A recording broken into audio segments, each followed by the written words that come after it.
In continuation of my Charlie Kirk legacy series that I've been doing this week on Culture Apothecary, I wasn't planning on this episode, but you guys loved the Andrew Colvett interview so much. And I thought, man, well, who is somebody else that's known Charlie for forever and can kind of speak to the nerdy, behind the scenes, inside baseball, turning point come up type of stories? And that's Tyler Bowyer. He is the COO of Turning Point Action, which is our sister organization that really focuses on candidates and the hardcore politics of things. And Tyler is our longest tenured employee at Turning Point USA. So I thought he would be a great person to have on just to share some OG Charlie stories that you've never heard. You know, some of the older, original Candace Charlie, Kanye stuff, Charlie's philosophies on parenting, what he kind of envisioned for his kids, his ideas of like what would have made Turning Point a success in the early days. Please welcome COO of Turning Point Action, Tyler Bowyer, to Culture Apothecary. You are the longest tenured Turning Point employee. Is that right? That's right. And you really embarked on this journey with Charlie together. Like you guys had started this. You're, one of the founding fathers, as well as Andrew Colvett. You guys have been here since the beginning, known him from just being a kid all the way through becoming a husband, becoming a father, and really the superstar that he became. Can you talk about that moment where you first met Charlie and how you guys decided like, okay, let's band together and build this thing? When I met Charlie, he was already going a million miles a minute. And that's what really attracted me to hitch my wagon to Charlie. I tell people this all the time is I was here in Arizona and I was a young leader. I was a, college Republican president. I had served on the Board of Regents as a student regent. And we just realized that there weren't any conservative organizations actually helping young people. And so people had said, hey, you need to go to meet this kid that's in Illinois. He's saying a lot of the same things that you're saying, doing a lot of the things that you're suggesting that need to be done. And I met Charlie and it was right away that I knew like, wow, like he got it. He understood. And that's what made us fast friends was he was doing all the things that were the answers to all the problems. And that's really the story of Turning Point. Which at that time, what were the problems that he was seeing and you were seeing? Oh man.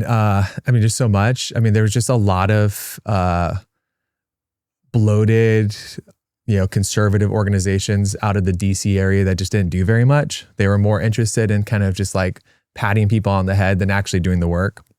And the work is across America.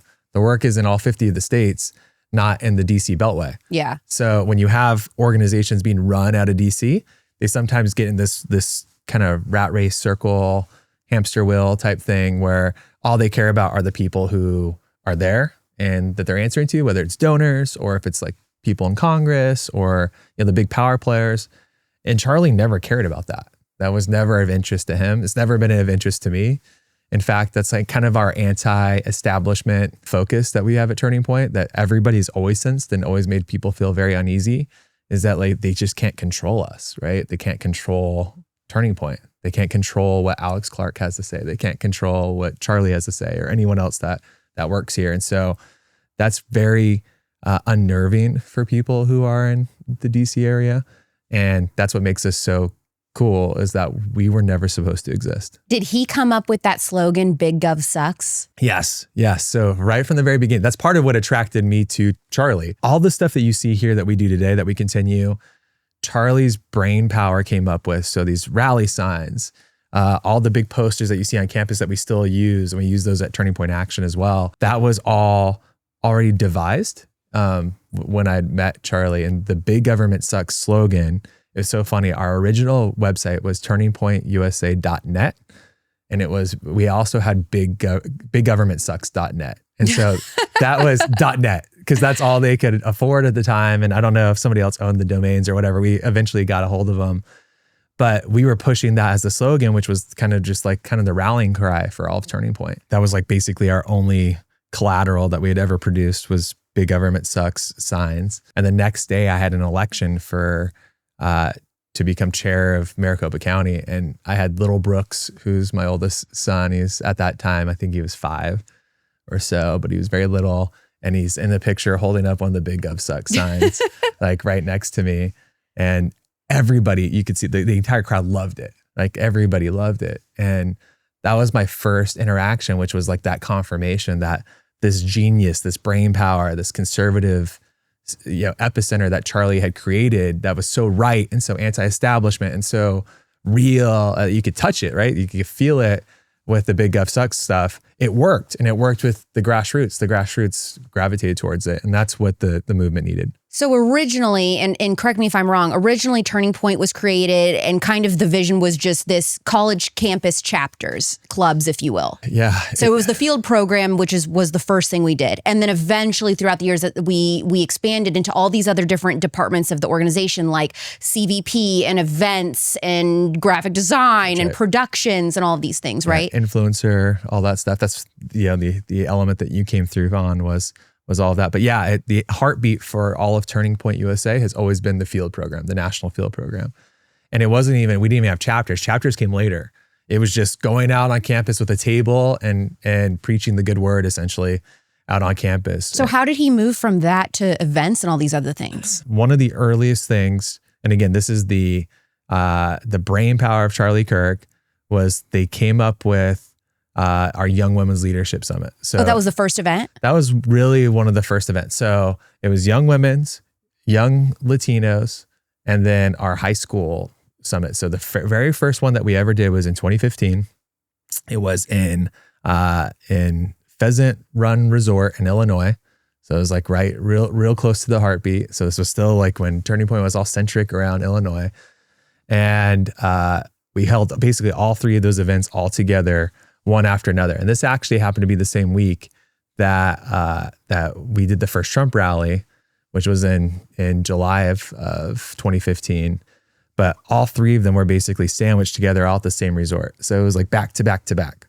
But all of them were tiny. I mean, we had maybe 2 dozen young women at the first Young Women's Leadership Summit. 2 dozen. It was not very, I still have the pictures in my phone. It was not very big. Our high school was a little bit bigger. I think we had like 50 or so kids. But see, to put this in perspective, the growth trajectory we've been on for this last decade or so is so crazy because my first Turning Point event was Young Women's 2018. Yep. I remember. And when I was there were hundreds and hundreds of kids. Yes. So you're saying in a 3-year span, we went from 24 or so women to hundreds and hundreds of women. Hundreds, yeah. And now thousands where we're at today. But that, to your question, there was always a known quantity here of like, hey, we need to organize events. We need to organize and do these. The real question was, how do we go about those? Because how do we make them attractive enough where enough people want to go to them? Because you have to keep expanding. And it's a little scary because you have to go from, okay, well, we can all fit in a conference room in a low budget resort in Illinois to, hey, we need to move this to Dallas to do it in a little bit more of a central, a little bit more of an accessible place. And we need to move it into like a real legit hotel and take over, and then go from there to where we are today, which is like we have to take over convention centers and, Gaylord resorts and things like that, right? The real history of this is like our events team. We started building our events team, and we had incredible people like Alex Seavey, who was working for us at the time. And she had just started, she was a campaign intern on the Ted Cruz campaign in 2016, was looking for a job, like loved doing the events for the presidential style stuff. So we brought her in and we just sat down, and I remember sitting down with her when we still had our offices in Illinois. And I was like, hey, are you willing to, move to Arizona because we're moving our headquarters to Arizona? And she said yes, and she did it. And we got into this building actually where we're filming right now. And there was nothing in here. This was a garage where we're sitting right now. This was like, that's all it was. It still is a garage. It still is technically. But it was just a garage. There's nothing in here. And, this entire space was just completely empty, and we had no one. And we had like basically one employee that we had to build from the ground up then at that point for our events.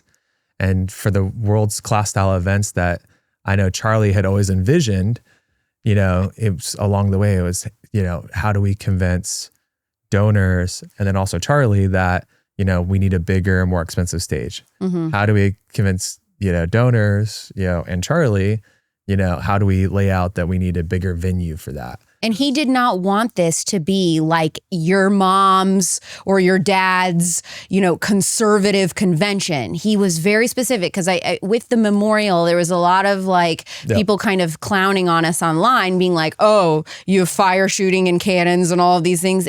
He had a specific vision of this is what makes events great. He wanted us to be doing that kind of stuff, right? Yeah, I mean, and I'll tell you from the beginning, this is the humility of Charlie. Charlie was always interested in making sure that we weren't wasting money. Yes, right? He was very, very fiscally responsible. I mentioned Alex.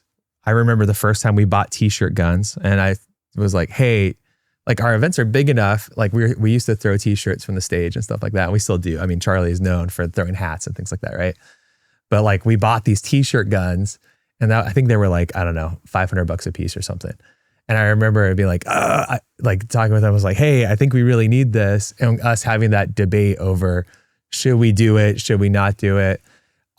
Every single decision that was made along the way, whether it was expanding the venue, expanding the stage, our debate over LED for the background on that. Because again, once we got to a size that was approximately the size of CPAC, which was kind of the biggest event that existed, we looked at, we had been at CPAC every year since the inception of Turning Point.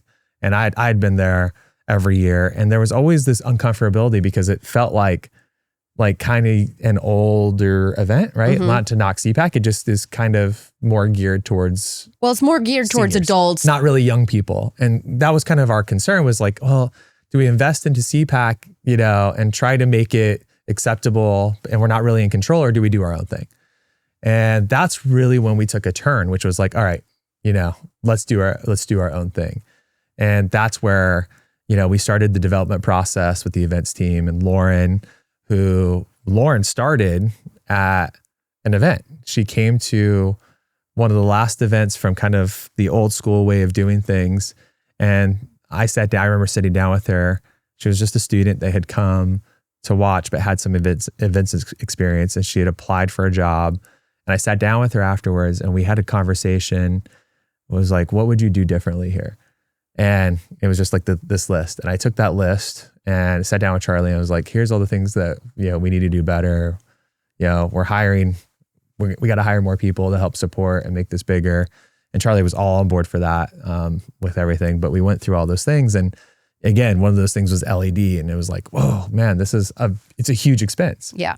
I mean, doing things like a Taylor Swift concert style level of event, it costs money, and you don't want to waste donor dollars and things that programmatically go right into us, campus activism and actually doing the job on things that like that, and especially when your budget's a lot smaller. And at the time it was, and so we had to figure out how to offset it by getting more people to show up to events. So that's what forced us to grow, right? And say, okay, we're going to have more tickets sold. We're going to have more sponsors show up to these things that are going to offset the cost of the LED. Yeah. They're going to offset the cost. And it worked. And Charlie was all in on board for that. And I think it was that culmination. I think that first year that we were able to pull together America Fest in particular, we'd started LED at a much smaller scale for YWS and the Student Action Summit, which we held in West Palm Beach. But that first America Fest that we did a handful of years ago, we moved it to Arizona, called it America Fest, and the LED just lit up, and it was the sparks and the confetti and everything. And once you see that on camera and you see everything, and then how many people that attracts and how exciting that is, that's when the game changed. And we've never looked back. Do you think Charlie wanted to be famous? No.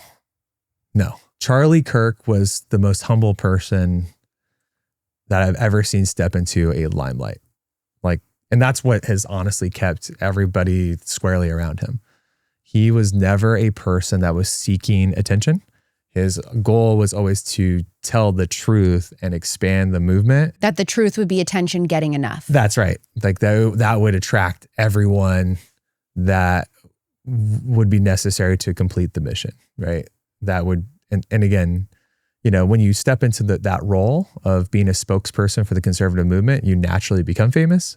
I think he did. He became the face of, young conservatism very rapidly because there was a big, huge gaping hole that was left there by the political establishment and the elites. But he never was like seeking to be famous, didn't want to be famous. But he was smart to say that we need to surround ourselves with influencers and commentators and whatever you want to call it that did want to be famous. He would say that to me. He would say that about me. He would be like, Alex doesn't want to be famous enough. We need her to want to be famous more because it's like that's going to drive you to want to go out there to, you know, to draw attention to the organization and all that kind of stuff. I mean, I think he was always really focused on the organization and the mission, right? Which is that if we can get people who want to help profess the mission, like they always came first. And there was a lot of people, and there's give or take, like, again, people who want to be famous, who can also help profess the mission, like that's a really great trade-off. I think that's who really excited him the most, were people who would lay into the mission, that want to do the hard work. I mean, there's a lot of people who want to be famous, but don't want to do the work. Charlie always wanted to do the work, and fame kind of followed the hard work that he put in. Does that make sense? What was his early vision of success for TPUSA? Like, he was like, we will know we have made it when. Yeah. And then what did it become in the months right before his death? Like, then he was like, this is our big vision for Turning Point now going forward. Oh my gosh. I mean, those goalposts always kept moving for sure. So like every day it seemed like, oh, we did it. And then I'd go talk to Charlie and be like, oh no, we haven't done it yet. The goalpost just moves, which is what I honestly love about Charlie, is that we were always leading from the front. I mean, it didn't take much in the conservative movement to lead from the front with youth because there was so little that was being done prior to Turning Point existing. And so we basically became our own marker on that. We had to move the goalposts. Charlie had to constantly keep pushing everyone. Charlie was the person that honestly was always a great example to others because he did that, but always pushed people just the right amount so they wouldn't break, but they would see the vision and see what the outcomes would be for that. So like, what were numbers or things that he wanted to do then? And then what did it become this year? So I remember we bring up events like our first goals of like wanting to get 1,000 people at an event. Yeah. Right? Like that was a huge, huge deal. No one in the conservative movement had ever done an event that was 1,000 people big. Like they just didn't exist. That's wild. Right? Like, think about like presidential campaigns really kind of get 1,000 people in a room a lot of times. Wow. So, and like we knew that like back in 2015, when I remember there was like 20 people running for president, like we hosted the first big speaking event I had talked about. I had Charlie and we had Rand Paul, and it was here in Arizona, and Rand was still running for president. This was like early 2015. And we got 1,000 people in the room and they were blown away. They couldn't believe it. They like couldn't believe it. And it was Charlie and Rand that spoke. But that was pretty typical back then. Like we can't really envision it now because of Trump rallies and I know, that's what I was going to say. I like kind of forgot that politics didn't used to be that exciting to people. It was not exciting. It was horrible. It was awful. It was decrepit. It was miserable. It was the people running it had no vision. That's probably something that Charlie and President Trump had in common, is they both saw the value in making politics more like showbiz. Yeah, for sure. I mean, Trump is a showbiz president, and Turning Point became a showbiz events organization that really like kind of jived with the entire Trump administration, right? Right before Charlie died, I mean, this year, what was he telling you guys, just C-level executives, this is what we need to be working towards now for the future of Turning Point? Well, it's constant. So, I mean, there's a lot of different things. First and foremost, at the very heart, we talk about the field program. Yep. The field program was always has always been the heartbeat of Turning Point's system, right? Whether that's on the Turning Point USA side or the Turning Point Action side. And the goal was to grow significantly and dramatically the high school program. That's growing faster than anything. Well, that's the biggest thing that's come since Charlie's assassination, is that there have been more requests specifically to get involved with the high school. And that was the biggest need, and we knew that. And we just found out that the state of Oklahoma, every single high school is going to have a Turning Point chapter. That's right. And hopefully he'll have more states follow in that way. We're going to talk about that hopefully in Utah with our Utahns. Yeah, that's a great example of that mission never changed for Charlie from day one to where he is today, that was the focus. Keep pushing. There's 30,000 high schools in America. We've got to be at least half of those. He would say, prior to just recently, just when we were in Colorado, we just had talked about this. It's like, we need to be on 20,000 high schools. I remember going like, Charlie, there's only 30,000 high schools in America. Being at 20,000 high schools. And with Andrew Seifer, who runs the field program, we were having that conversation. It was like, oh my gosh, like, but that's how much Charlie pushed, right? It was like, hey, we can be at 2/3 of every high school. And now we almost certainly will. Yeah, like almost every high school probably in America. You're now the COO of Turning Point Action, which is our sister organization. It's a 501c4. And you guys are ballot chasing and you're helping candidates win races. And it's like more of the straight up political arm of the organization. Yep. And before that, though, you were COO of Turning Point USA. So you were the person that hired me originally. Yep. And there were no media shows. Turning Point USA had never done a show before. And I kind of pitched this idea for a show.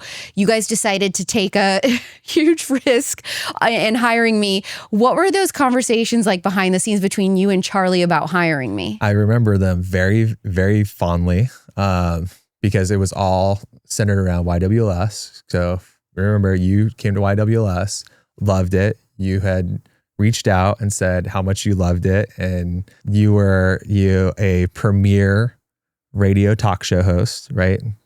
You were too nice and cute and funny for radio, right? I was too conservative is really. And then mostly too conservative, right? So, and that was what the conversation was, which is like, I'm too conservative. Yeah, this is not a great trajectory for me. Like right there. Yeah. I don't know what like my stability will be here. And we had the conversation with Charlie of like, hey, what if we took someone like Alex and built around her something that was really special and unique. And at that exact same time, we were actually in conversations with Snapchat about doing a very specific, Snapchat related show, because Snapchat does shows, but they control all of the content that goes in and out of Snapchat. It's not like a free flowing platform similar to Instagram or X or whatever, right? Or Facebook. They control all of the narrative, and they had vocalized and said, we would be open if you guys wanted to create a show.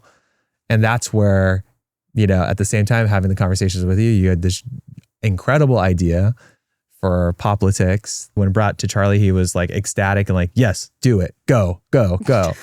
And that's what like really launched and God bless you for picking up your entire life out of Indiana, moving to Arizona. Yeah. And this was before, he didn't even have the Charlie Kirk show yet. No. That came later in the pandemic.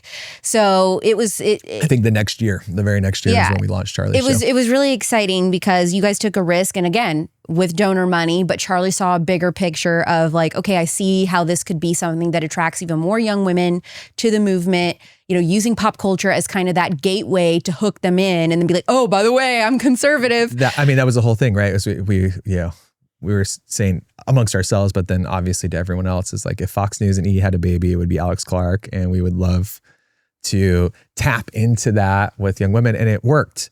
The most important thing was that risk worked. And there were many projects that were like that over the years, but obviously you being one of the most successful things that, you invest in yourself, you sacrificing basically yourself for an unknown outcome.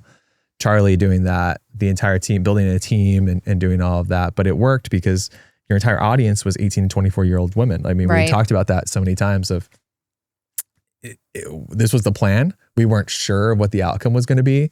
And, if you build it, they will come type of a thing. And we all bet on ourselves. And it did. And it was incredible. It was a lot of work, right? It was every day. Remember that production schedule? That was like, I cried every single day. It was just grueling, like hardly any sleep. Just like, is this going to work? Like, did I just ruin my life? Gave up my entire radio career, #1 rated show to move out here. And like, what if nobody watches this? And we started from zero. So started a brand new Instagram handle and everything else. And obviously you had your personal stuff, but you were changing your entire, persona. So like the public persona to like the things that you cared most about. So looking back on it, it's like, of course that would work, but at the time you never know. You never know. And the thing that I love about Charlie, and I know he loved about you was, and we talked about this even up until just like weeks ago, which was that he always 100% believed in you and the way that you were moving your brand to work with the people who are listening and watching and the content to help the movement.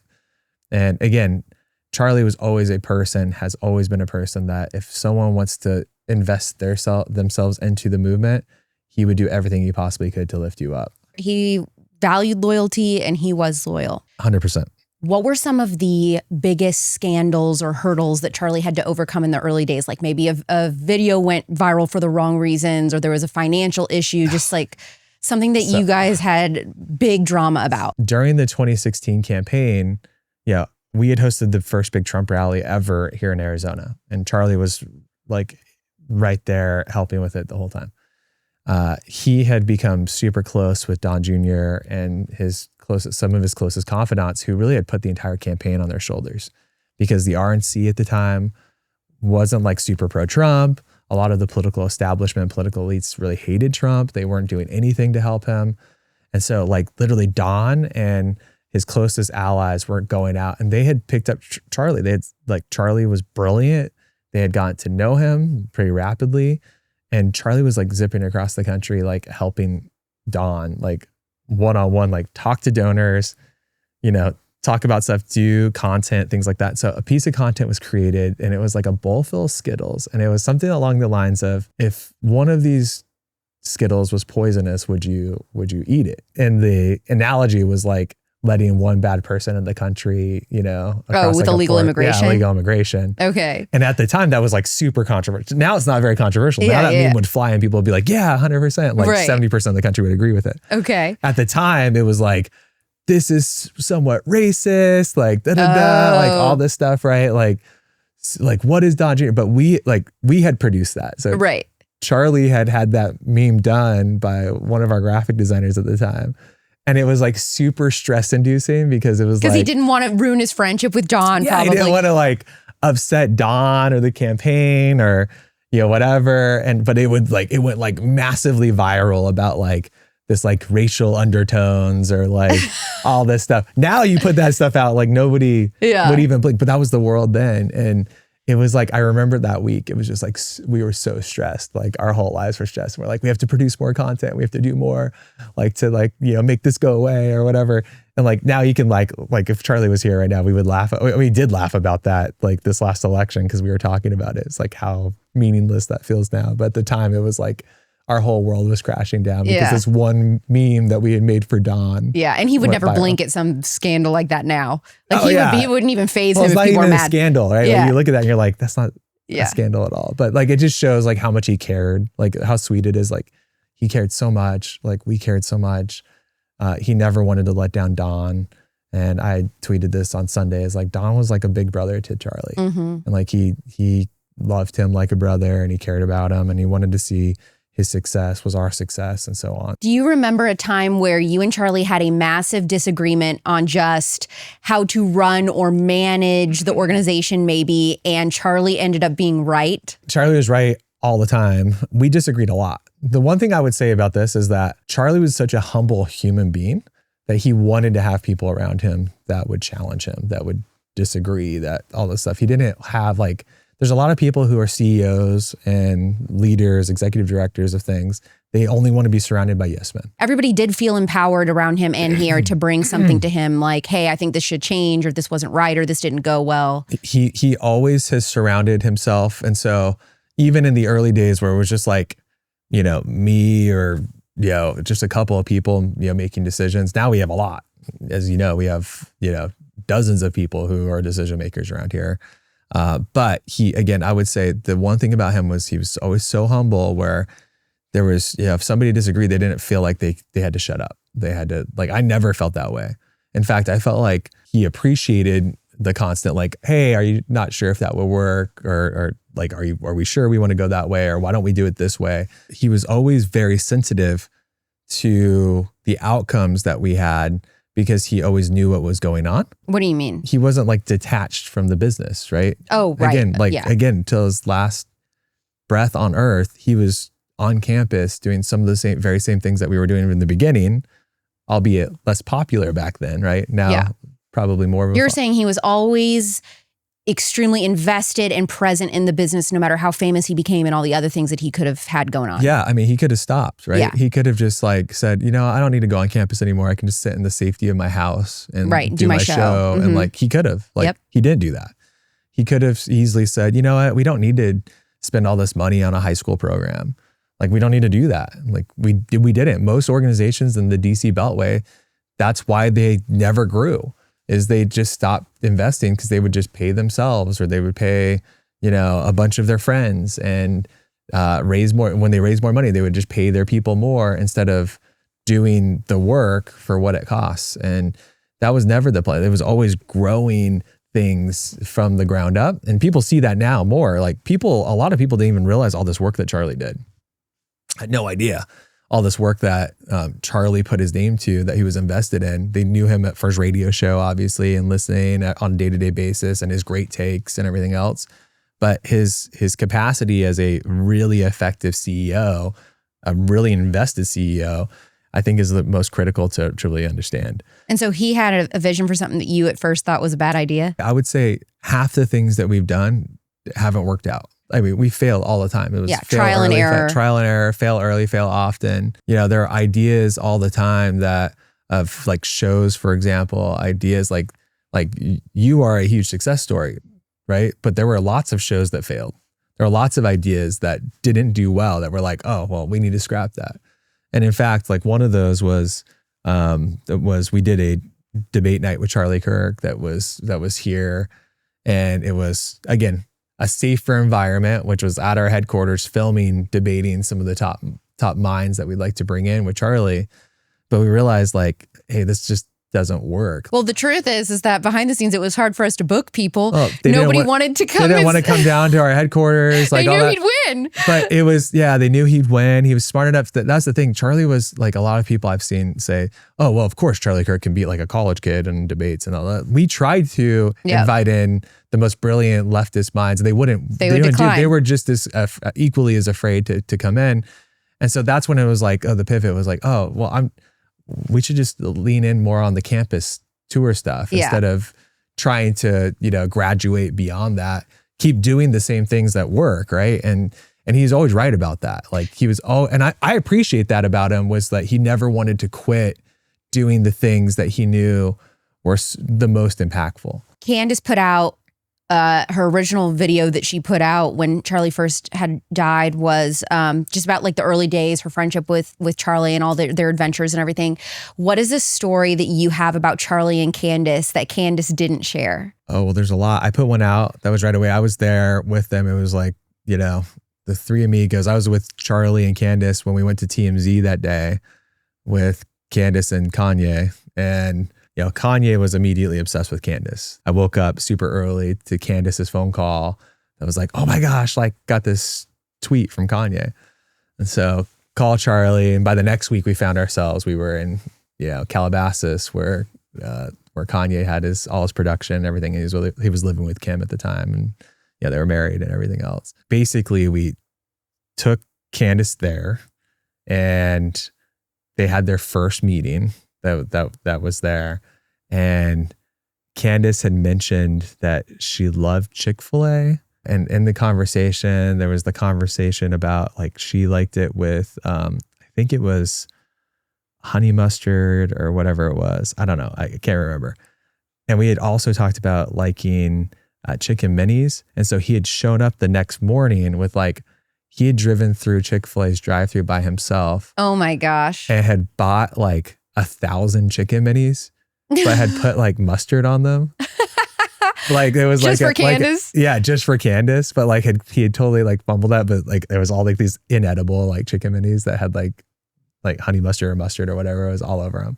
And I was like, wow, that's like true love from the very beginning. And was Kim there when you guys had this meeting? They met at Kanye's house at some point with that, which was kind of like, again, this was, before everything, like everyone had come out. And I just remember how excited Charlie was because, Kanye had brought all these Yeezys and everything else. And so had given Charlie some very particular Yeezys. And so Charlie had worn those around for like a long time after that. This is just one of many, Charlie being there stories, but he was there the whole time, to support and love on, the direction things were going with Candace. Are there any other secret A-list celebrity stories involving Charlie that nobody's ever heard? Yeah, a few. I mean, there were a few that like were really special people who early on, like really leaned in on Charlie that when they didn't have to. One of those was Chris Pratt.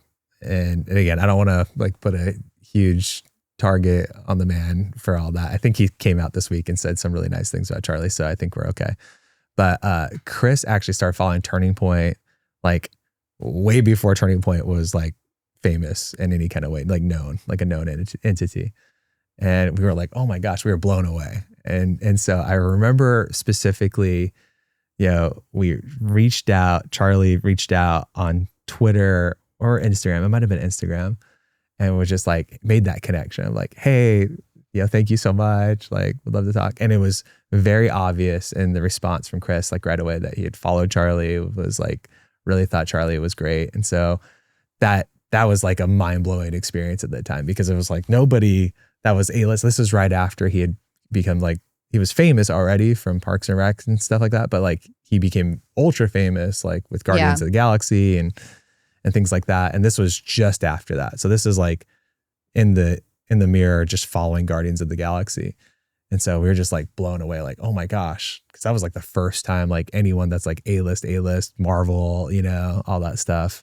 And he was so nice and so nice to Charlie. Was there anyone else? So like half the NFL's quarterbacks would constantly be texting Charlie and DMing Charlie. Unfortunately, we didn't ever get a Travis Kelce endorsement. Yeah, Travis was not, I don't think one of those people, but there was like half the quarterback. I'm not even kidding, like half of them. When the one person I would say he really valued their banter and going back and forth a lot was Kirk Cousins. Kirk has been kind of a known, Christian and things like that. And I think he was like, they were definitely big fans of one another and they had talked a lot. But like, I'm not even kidding, like half the guys, like half the quarterbacks in the NFL, Brett Favre, so many others had to communicate with Charlie on a regular basis, including, our favorite kicker on Kansas City who'd spent time down here. Harrison. So, yeah. By the time Charlie became a dad, you'd already been a seasoned dad. You have 3 kids. When Charlie was kind of embarking on fatherhood, did he ever come to you asking you for advice or tips? Yeah, I just remember because we were going all the time. Charlie was a guy that was like before anything else was on a plane 24/7. I think President Trump said he was 300 days a year. It was more than that. He was in the early days of Turning Point before he was married and had kids. He was on a plane probably like no joke 350 days out of the year. So when you create that mentality and that habit, right? Like you're constantly going, it's hard to change gears and to stop, right? Like it really is.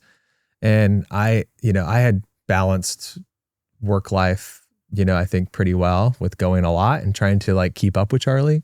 Quite honestly, like all of us here will tell you and agree that we just constantly were trying to keep up with Charlie. Like Charlie was always demanding excellence out of all of us. But one of the things that we had talked about a lot was, being home on the nights and weekends for your family, right? Like being there, that he definitely took to heart. And so the moment that he got married, he was, we talked about Shabbat and him taking that time off. And I don't know how much you guys have talked about this, but where he, was making that time for himself with God, but also with his family. So basically Friday night till Saturday night, it was like as soon as like we got through all of the media for the week and his show in particular, after his show was running, it was like he was able to log off all social media, all devices, and just focus on, again, his relationship with God and then also his wife and then later his kids. Did he ever share with you what his parenting philosophy was or what he envisioned, like as his kids got older, like this is how I want to parent? Charlie was a big athlete, loved athletics. I think his vision for, his kids was, lean in on the athletic prowess that, I think he would say. Those kids have great genetics between him and Erika. Erika and Charlie are both gifted athletes. They're both gifted athletes, right? Erika being a baller. Charlie was, I actually posted these clips. I don't know if you've seen it, of his high school reels from basketball. he was really good. He was a great player. I mean, he's tall, right? Yeah. Like he could have easily gone, if he hadn't done Turning Point, no one ever talked about this, but he could have easily gone and played, college basketball somewhere had he gone to college somewhere. But I think he'd always envisioned, he loved sports, right? He loved like the idea of sports. So I think that would have played a big part in the conversations we had. He also he was a much stronger and much more disciplined father probably than I am, like with kids with iPads and things like that. So his kids are not allowed screen time? They're not screen time people I've probably allowed my kids to be. So so we've had a few conversations about that. Obviously it's still the early years. So yeah, things could change. Yeah, things Erika could change. Could change. You could change. So it's I'm not holding that as an example, but I think he was really interested in, obviously, he's a brilliant mind that was interested in reading. Charlie was really into the philosophical leaders that had developed his worldview, that developed Turning Point. Yeah. And I think he wanted to instill that with his kids for sure. What was Charlie like before and after MAHA? All the same. I think MAHA told Charlie he was right about a lot. Since the moment I met Charlie Kirk, he was always an extraordinarily healthy eater. Always. He never wanted to eat anything really outside of really clean vegetables and meat, and oftentimes early on, and then never partook in soda or things that were that would kill you. And didn't drink. Didn't drink. And so we would have to make sure that we had little office Halloween parties and stuff like that when he was not here. He was a super anti-drinking. Yeah. Yes. Which is good. He was always a great example of that. And he took a lot of offense to when people would suggest that, he drank in private or things like that. And he never did. That just never happened. I was around him, probably logged more hours. He was never, ever was into that. But he was always a really healthy eater, freakishly healthy. The man never drank any bad things for it. Everyone knows about the tea now, obviously. Yeah, the Starbucks drink. And he was a big coffee, very clean coffee drinker for a long time. But, the teas and water and healthy eating, he had plates. We kind of joked on the show about this, is he would eat plates of vegetables. So we would go places, and especially afterwards, we'd unwind, and he would order literally an entire plate of steamed broccoli. Oh my gosh. It would just be piled up. And then he would just go through and eat the whole thing. And then he would move on to a plate of, that was usually, some kind of meat, and then all stacked up, and he did all that. But it was always very clean. One thing that Charlie brought up on his show, which I had never heard, and now I'm very, very interested to hear more about, is Charlie actually said that Erika was more conservative than he was, that he was a moderate compared to Erika. In what ways specifically is Erika Kirk more conservative than Charlie? Let me just start by saying this. Charlie and Erika, in my opinion, have always been one. You have some people who are married to one another and they disagree on a lot of things, even politically or religiously or whatever. They were very united on almost everything. I've never seen them not united on specific topics, right? There's a lot of people. Look, you have Kellyanne Conway with her husband. You have, all these different people who have disagreements all the time. They've always been so complementary to one another on that front that I just don't think that there's very much wiggle room between the both of them. And so I think that's what allowed Charlie to be able to say she's more conservative than I am, because as conservative as you might view Charlie, she agreed with him on everything that I've ever seen. The one thing I would say is this, is that Erika's from Arizona, and Charlie's from the Midwest. A lot of Midwesterners, and Charlie would tell you this himself, is are pretty moderate on some specific issues, especially on immigration and things like that. I don't want to speak for Erika, but she's from Arizona, and that's an issue that we're really big on here, right? And so I can see him saying something along those lines, right? Which is that, well, she's firmly grounded on immigration, the pro-life issues, especially with her faith backing and everything else, and just by virtue of her being from here versus from somewhere like the Midwest or New York or something. Are there specific strengths that Erika has that Charlie didn't necessarily, that you think are going to make for really unique, exciting leadership at Turning Point? Yeah, Erika, we've been talking about, Charlie brought the young men. I think Erika is going to be an incredibly impactful voice for young women. I think it goes beyond that, but I think she's going to continue the legacy of Charlie with young men too. But I think now is the time, and this goes along with you too, is like, this is the time to convert all the young women. This is the time to speak directly to the young woman in America that's 18 to 40 and say, hey, you are leaving high school or leaving college, you're starting a family. Like, we need strong men in this world. We need to find, that heart for the family and not be trying to kick that down the road and delaying that. I think her voice and her example is going to be able to do that. Yeah, me too. And then, like, again, tying in what you'd like your entire premises around MAHA, and there's so many young women and young moms who that's their political dynamic. That's their single issue vote at this point, which is like making sure that they're coming into a clean lifestyle, a clean home, making sure that their kids aren't being fed or given or vaccinated with the wrong things. Those are all really predominant issues that are dominating culture right now. Yeah. And so that's really important, I think, to have a spokesperson that can really speak to those things.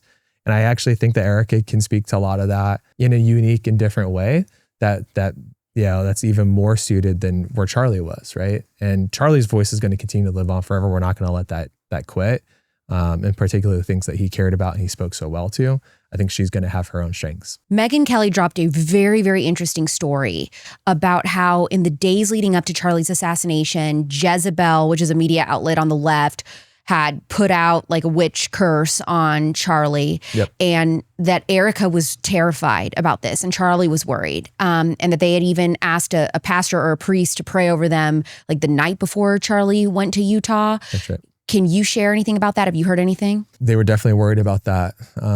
Charlie was definitely worried. I mean, aware of those things, and Charlie took every bit of media that was out there that was centered on him and focused on him, very seriously, which like as a threat, right? It's just interesting to me. And I guess maybe that speaks to their faith background, that they didn't see that as like something so stupid, like, oh, brother, but they took it serious enough that they were like, no, we need to have like a person of faith pray over us and your safety. Yeah. I mean, in general, and I'll just say this, is like, as long as I've known Charlie, I think he always was focused on and believed that there are dark forces in this world. He would call them that. He would call them dark, sinister forces in this world, and people that were dark and had, really bad intentions that comes like literally from the devil, right? And I think he believed that 100% fully. So when people were out there having conversations that were dark in nature, I mean, I think he took those things very, very seriously. I think it is so weird that the entire time I've worked here,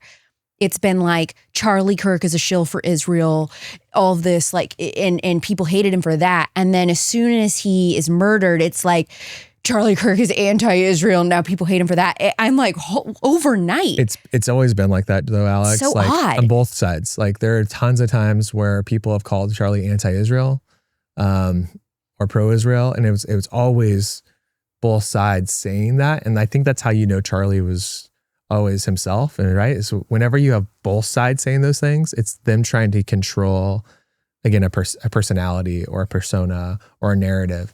And that's how he was his real man, is like, you have both sides saying those things all the time. Mm-hmm. And it wasn't just that issue. There's tons of other issues like pro-Trump, anti-Trump. There was like in the run up to the 2024 election, that was somewhat bothersome, was there people that were like, Charlie Kirk's a shill for DeSantis, or Charlie Kirk is, way pro-Trump. And those things were happening at the exact same time, right? Charlie was always supportive of President Trump and him running for election, but people wanted to hijack those narratives.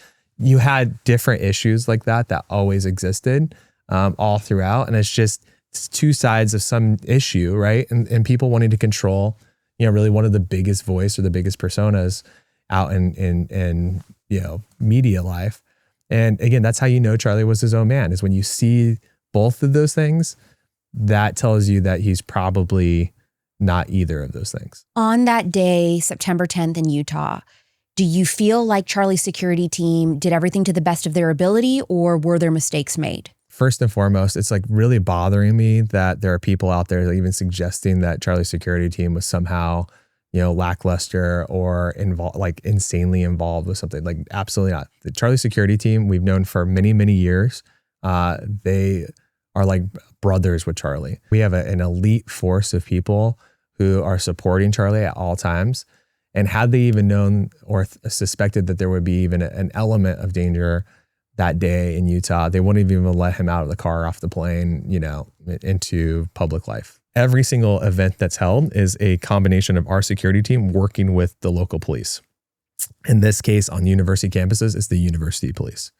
The university police department is responsible. There's a line that is drawn, right, where there's personal protection for Charlie versus protection for the campus in this case, or if it's out in, the world, the city or whatever, right? In this case, for Utah Valley University, their responsibility was to protect the campus, all of the perimeter, rooftops, everything else. When we go out in public, our team handles those things where there isn't a police department to work with or do that with. So whether it's a drone program or covering all those angles or a perimeter, they do all that. But when you're having to work with partners who are responsible for those elements, you're depending on them. There are some elements here where it's like there are people asking, well, why wasn't this that? Well, that wasn't Charlie's team. Charlie's team would have done anything and everything, particularly if it was completely within our purview. And they did an incredible and impeccable job at all times, always covering Charlie. I mean, they were the first people that were trying to save Charlie's life when he was assassinated, and doing all of that. They love that man inside and out, right? Yeah. And they would do the same, not just for Charlie, but for anyone on our team. And they would take a bullet, jump in front of a car, do anything that they possibly could. And so we're praying for them. We hope that everybody is praying for them because they're being unfairly targeted by people who online who are making suggestions, like really wild, crazy suggestions that are not even possibly remotely true. And that's really hard on people who are that love and care so much for a person. Mm-hmm. And again, too, I feel bad for other officers that were involved with this, right? That were maybe part of the department and things like that. Obviously, there's some really significant and dramatic lessons to be learned that are coming out of this. A really competent drone program, for example, would have saved Charlie's life, right? And that should be the standard protocol on every single campus. Without question, there should be eyes on every rooftop at all times, like with everything. We'll see what happens with the investigation and what comes out on all of that and how this tragedy unfolded. The guy is in custody and he's going to be going to trial and all this is going to come out. So, we're waiting just like everybody else to find out what happened and how it happened. And I think there's no one that's more motivated to get answers than everyone here. What did Charlie envision for Turning Point USA for when he was old? We talked about that a lot. We knew, I kind of aged out, right? I'm like the oldest guy at Turning Point. I'm right behind you. Which is kind of funny because I was always the oldest, and survivability here is you can't have 40-something-year-olds going to campus, right? And at Turning Point USA, and Charlie was well on his way, to. Even though he's still young and we probably still had another 10 years of Charlie on campus and doing things. He knew that at some point, that's where you have faith that came up. That's where you have action that came up. Part of the reason why I shifted over to action was, hey, the big boy stuff that we have to do on the political side, that's not age inhibitive, right? That's almost beyond college and high school, right? So you have to start working with people who are, middle-aged and above and seniors to help organize. So, you're also like the encyclopedia of the Republican Party. If you want somebody to nerd out on polling and I don't even know, random old races and Barry Goldwater and all this stuff, it's Tyler. I'm nothing compared to Charlie. Charlie was again, Charlie had a photographic memory. So, he always knew more than I felt like I did on possibly anything at all times. And I think that's also what was so cool about Charlie is he was able to do it all. He could do everything that we're doing on campus, plus all the political stuff, plus handle the Trump administration and all the changes that were happening there, plus all the individual unique personalities. Like we mentioned famous people, but there's also organizational leaders that would talk to him and look to him for advice all the time. He quite literally did it all, Alex. That's why I think I miss him so much, is like, there's nobody that's going to be able to fill those shoes, to be able to have those conversations with. But that's the torch that we've got to carry now and have those. Like, that's the opportunity for you to step up, and for so many others that are influential in every space to say, Charlie did this and he was able to do all those different things. No expectation to be as good as Charlie was at them, but for us to be able to blend into those things more and lean on one another, I think that's what he wants. Yeah, it is.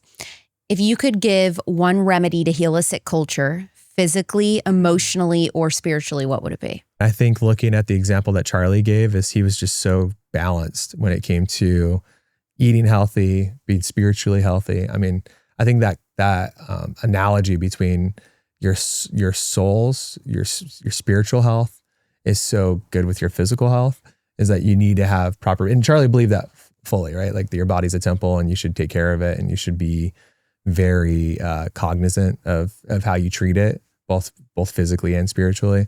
I think that's the greatest example that he gave.